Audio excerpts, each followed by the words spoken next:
احمدہ و نصلی علی رسولہ الکریم۔ برادران اسلام، موجودہ ظالم کرپٹ حکمرانوں کا واحد علاج سیدنا عمر فاروق رضی اللہ تعالی عنہ کا درہ اور اسوہ حسنہ ہے۔ آج دنیا میں قتل و غارت، ظلم و جبر، کرپشن، الحاد و فساد، عیاشی و فحاشی، اسلام دشمنی اور بے دینی عام ہے۔ اندرونی بیرونی ناچاکی، فتنہ و فساد ہے۔ اے اللہ، مسلمانوں کو ایک عمر فاروق جیسا حکمران عطا فرما تاکہ پھر تیرا دین طاقتور ہو جائے، عدل و انصاف کا بول بالا ہو، غریب کا بچہ بھی یہ محسوس کرے کہ کسی بڑے سے بڑے طاقتور وزیر اعظم، صدر، گورنر اگر کسی کو دکھ دے تو اس کو بھی عدالت کے کٹہرے میں کھڑا ہو کر جواب دہ ہونا پڑے گا، اپنے انجام کو پہنچنا ہوگا۔ سیدنا حضرت عمر فاروق رضی اللہ تعالیٰ عنہ کے دور میں مصر کے گورنر، وہ گورنر جو فاتح مصر تھا، جس نے مصر فتح کیا تھا، آج بھی حکمران ہیں جو اپنی عوام کو فتح کرتے ہیں۔ اس کے بیٹے نے ایک غریب کے بیٹے سے گھوڑا دوڑ میں شرکت کی۔ گھوڑے دوڑائے گئے، ضد لگ گئی، مقابلہ ہوا، غریب کا گھوڑا آگے نکل گیا۔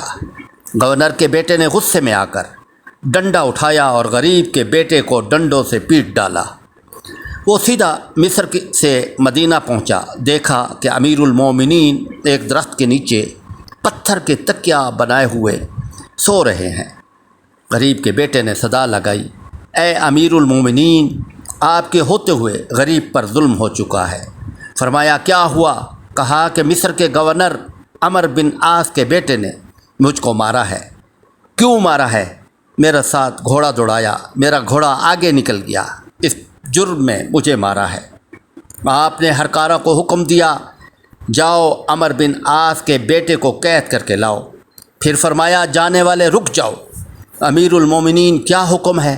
فرمایا بیٹے کے ساتھ اس کے باپ گورنر مصر کو بھی گرفتار کر کے لاؤ۔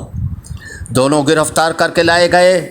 غریب کے بیٹے کو حکم دیا، اٹھو، گورنر مصر اور اس کے بیٹے دونوں کو اس طرح مارو جس طرح اس کے بیٹے نے مارا تھا۔ گورنر مصر کہنے لگے، امیر المومنین، میں نے بیٹے کی سفارش تو نہیں کی، بیٹے نے جرم کیا ہے، اس کو سزا ضرور ملنی چاہیے۔ امیر المومنین، میں نے تو کوئی جرم نہیں کیا۔ فرمایا اس نے جرت اس لیے کی ہے کہ وہ گورنر کا بیٹا ہے، گورنر کے بیٹا ہونے کی وجہ سے جرت کی ہے، اس لیے باپ بیٹا دونوں کو سزا دوں گا۔ گورنر اور اس کے بیٹے نے تعمیل حکم میں اپنی گردن جھکا دی۔ غریب کے بیٹے نے اپنی لاٹھی نیچے پھینک دی۔ فرمایا لاٹھی کیوں پھینکی؟ کہا کہ گورنر نے رب کے حکم کے آگے گردن جھکا دی، میں نے اسے معاف کر دیا۔ ایسا حکمران جس پر مجمع عام میں اٹھ کر اعتراض کیا جائے، اس کی پیشانی پر شکن تک نہ آئے، اور اعتراض بھی ذاتی نوعیت کا۔ سیدنا عمر فاروق رضی اللہ تعالیٰ عنہ خطبے کے لیے کھڑے ہوئے۔ ایک بدو نے کھڑے ہو کر کہا، نہیں سنتے آپ کا خطبہ، نہیں کرتے آپ کی اطاعت۔ سب لوگوں کو مال غنیمت سے ایک ایک چادر ملی ہے، کسی کا کرتا قمیض نہیں بن سکی، آپ اتنے قداور اور جسیم، آپ کا کرتا کیسے بن گیا؟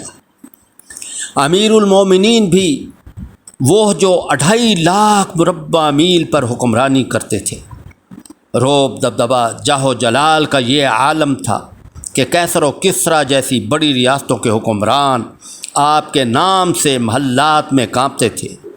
ایک معمولی آدمی اعتراض کرتا ہے، آپ ممبر سے نیچے اتر آتے ہیں، فرماتے ہیں مجمع میں میرا بیٹا موجود ہے۔ بیٹا عبداللہ اٹھ کے کھڑے ہوئے، کہا ابا جان موجود ہوں۔ فرمایا اپنے باپ کی صفائی بیان کرو۔